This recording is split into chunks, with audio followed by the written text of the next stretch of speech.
Alhamdulillah Rabbil Alamin. Asyhadu an la ilaha illallah al-malikul haqqul mubin.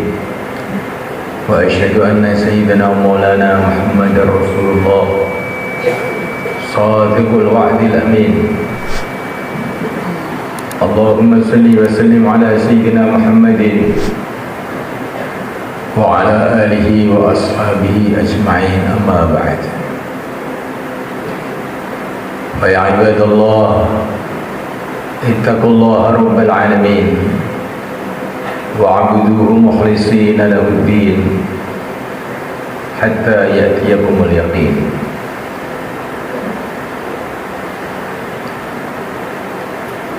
Hadirin yang dimuliakan Allah Subhanahu wa taala,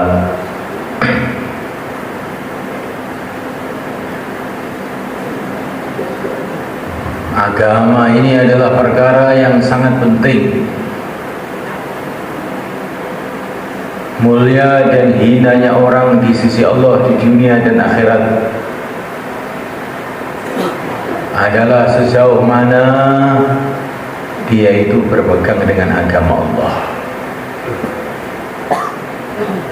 Begitu mulianya agama ini di sisi Allah, sehingga Allah mengirim malaikatnya yang termulia, malaikat Jibril alaihi salatu wassalam, untuk menyampaikan agama ini kepada hambanya yang paling mulia, yang paling suci, yang mulia Nabi Agung Muhammad sallallahu alaihi wasallam. Hamba yang istimewa, ialah al-insan al-kamil, manusia yang sempurna. Zahirnya sempurna, batinnya pun sempurna.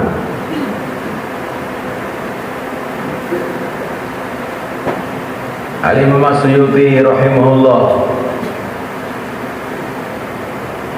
beliau menulis kitab namanya Al-Khasa'is Al-Kubra, menceritakan keistimewaan Baginda Muhammad alaihissalam. Zahirnya, batinnya, keistimewaan rambutnya, keistimewaan kulitnya, keistimewaan keringatnya, bahkan keistimewaan kencingnya sekalipun. Di mana ada seorang sahabat yang minum kencingnya Nabi, maka dia tidak sakit-sakit lagi sampai mati. Jangan aneh, kencingnya lebah, kencingnya tawon saja bisa jadi obat. Bagaimana kencingnya Rasulullah SAW? Bagi orang yang ada pikiran yang benar, bukanlah perkara yang aneh. Dan ini riwayat hadis yang sahih. Sehingga para ulama radhiyallahu ta'ala mengatakan bahwa apa saja yang keluar dari Nabi adalah suci, termasuk kencingnya. Hadirin dimulakan Allah Ta'ala, macam-macam keistimewaan. Bahwa Imam Al-Baihaqi rahimahullah menulis 10 jilid kitab khusus mengenai keistimewaan Nabi. Semua ini menunjukkan bahwa agama ini bukan perkara kecil. Agama ini perkara besar. Agama inilah kalau dikerjakan orang itu menjadi wali-wali Allah, menjadi kekasih Allah, jadi raja-raja di surga Allah. Yang bila ditinggalkan manusia itu akan jadi intip-intip di neraka Allah. Kemudian setelah baginda Nabi, Allah telah menggerakkan generasi yang terbaik di alam semesta ini, generasi yang diridhai oleh Allah, murid-murid Nabi, yaitu para sahabat radhiyallahu ta'ala ajma'in. Para sahabat adalah orang-orang yang dididik langsung oleh baginda Nabi. Mereka lah orang yang dikatakan oleh Allah dalam Quran, orang yang diridhai oleh Allah. Mereka telah sukses.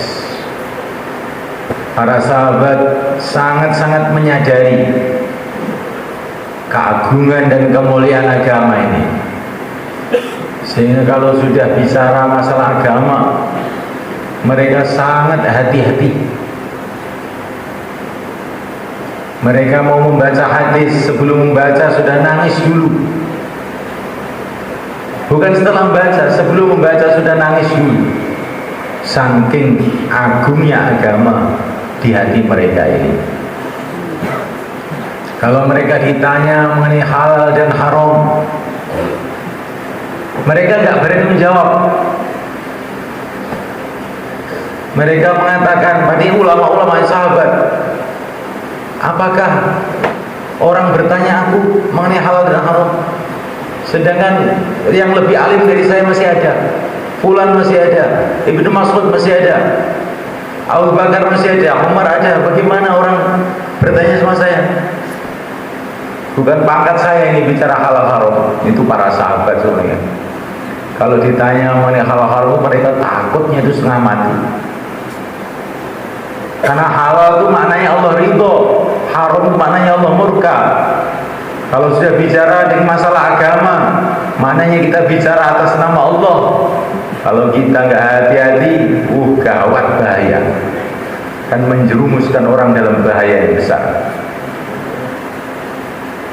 Oleh karena Allah Ta'ala bicara mengenai hal-hal yang sudah jelas, masalah iman, masalah yakin, mengajak kepada kebaikan secara global, itu mengkerja seluruh sahabat.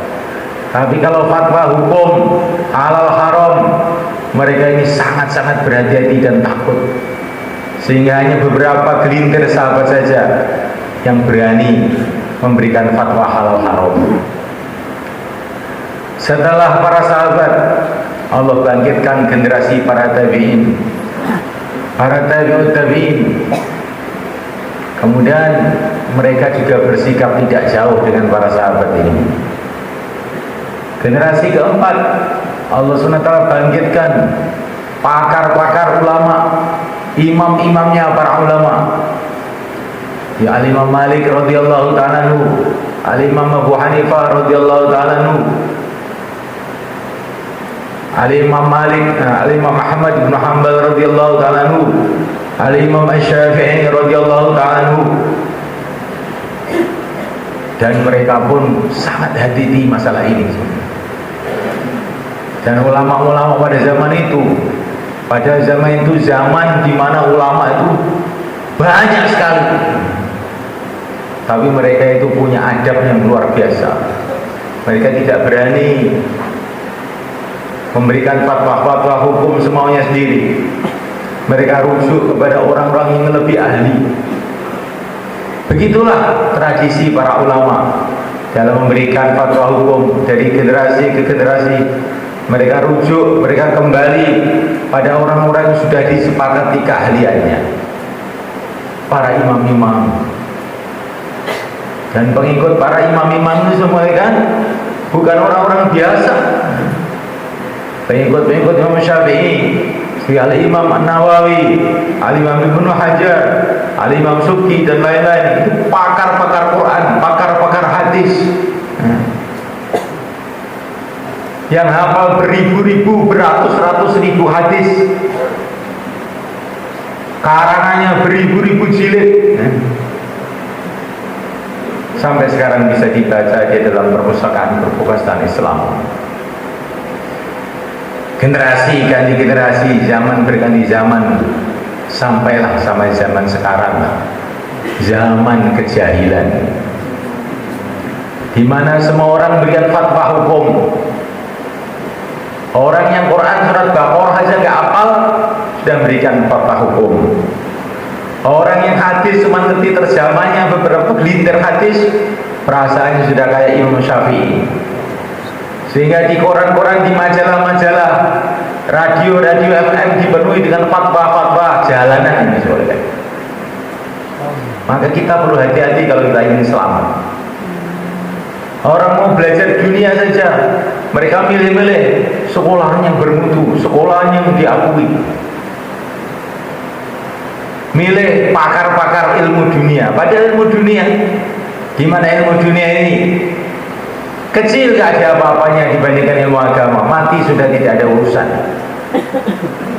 Ilmu dunia itu kalau keliru, ya risikonya cuma di dunia. Tapi kalau ilmu agama ini keliru, dunia risiko, akhirat risiko juga. Maka semulaikan Allah Ta'ala, kalau kita ingin selamat dalam menjelaskan halal haram, harus rujuk kepada orang-orang ahlinya, rujuk kepada para imam-imam, al-imam Syafi'i, al-imam Malik dan lainnya, yang sudah diakui oleh seluruh ulama seluruh dunia bahwa mereka adalah orang-orang yang ahlinya. Kalau kita mendengar fatwa-fatwa jalan yang tidak bertanggung jawab, maka kita ini bisa sesat dan menyesatkan. Pembahasan ini panjang sebenarnya. Pembahasan masalah ini panjang. Tapi zaman ini zaman kejahilan. Orang itu sibuknya dengan dunia, dengan duit. Mana mungkin bisa dijelaskan dengan sejelas-jelasnya. Tetapi secara ringkas, rujuklah kepada orang-orang ahlinya. Rujuklah kepada pendapat-pendapat yang sudah masyhur di kalangan seluruh umat Islam. Pendapat Imam Syafi'i, Imam Malik, Imam Ahmad, Imam Abu Hanifah. Itu jangan kamu dengar fatwa-fatwa orang-orang yang tidak tahu. Nah, oleh karena Allah Subhanahu wa taala, ini memang sengaja saya jelaskan karena risih telinga saya itu mendengar fatwa di mana-mana, yang sumbernya itu dari koran, fatwa dari majalah, fatwa dari radio. Orangnya itu orang nggak jelas siapa dia. Kemampuan keilmuannya sangat-sangat dangkal. Baca Quran aja pletot-pletot, gitu berani fatwa, nyalah-nyalahkan para imam. Ajhalul jahilin, sebodoh-bodohnya orang bodoh, orang yang tidak merasa bodoh. Nah, oleh karena Allah Subhanahu wa taala, ini masalah fatwa hukum. Kalau masalah mengajak kebaikan, semua orang memang harus mengajak. Kalau masalah mengingatkan kepada Allah, semua orang memang harus mengingatkan orang kepada Allah. Tapi halal haram ini bukan tingkatan kita untuk berbicara. Tingkatan kita hanya menceritakan keputusan-keputusan orang-orang yang sudah ahlinya, itu saja. Ja'alana Allah wa iyyakum minal faizin al-aminin wa adkhalana wa iyyakum fi zumratil muttaqin al-mu'minin al-mukhlisin al-muqinin. A'udzu billahi minasy syaithanir rajim. Bismillahirrahmanirrahim. Wal 'asri innal insana lafi khusr illa alladziina aamanu wa 'amilus shalihat wa tawassaw bil haqqi wa tawassaw bis sabr. Innal hamdalillah nasta'inuhu wa nastaghfiruhu wa nu'minu bihi wa natawakkalu 'alayhi wa na'udzu bihi min shururi anfusina wa min sayyiati a'malina. Man yahdihillahu fala mudilla lahu wa man yudlil fala hadiya lahu. Asyhadu an la ilaha illallah wahdahu la syarika lahu wa asyhadu anna sayyidana maulana Muhammadan 'abduhu wa rasuluhu.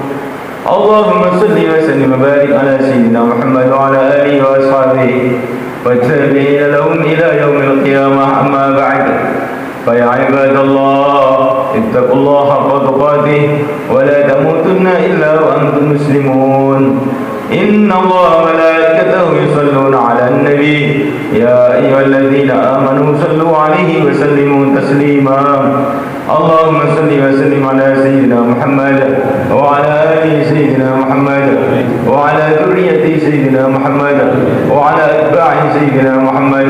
وارض اللهم عن خلفائه الأربعة أبي بكر وعمر وعثمان وعلي وسائر أصحاب رسول الله أجمعين، وارحمنا معهم بأفيك وكرمك يا أرحم الراحمين.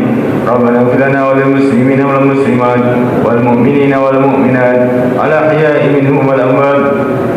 اللهم اقبل في قلوبنا وقلوب هذه الأمة على طاعتك، وخذ بورائنا ورائهم برحمتك. اللهم انصر المجاهدين في سبيلك في كل مكان. اللهم انصر المسلمين المضطهدين في كل مكان. اللهم انصر الداعين إلى دينك في كل مكان. اللهم انصرهم نصرا عزيزا. اللهم افتح لهم فتحا قريبا مبينا. اللهم أيدهم بتأييد من عندك. اللهم اجعلهم هداة مهتدين غير ضالين ولا مضلين. حسبنا الله لما أهمنا، حسبنا الله لمن عادانا، حسبنا الله لمن خذلنا. حسبنا الله ونعم الوكيل ربنا حسبنا الله ونعم الوكيل نعم المولى ونعم النصير وصلى الله وسلم وبارك على سيدنا مولانا محمد وعلى آله وأصحابه أجمعين والحمد لله رب العالمين.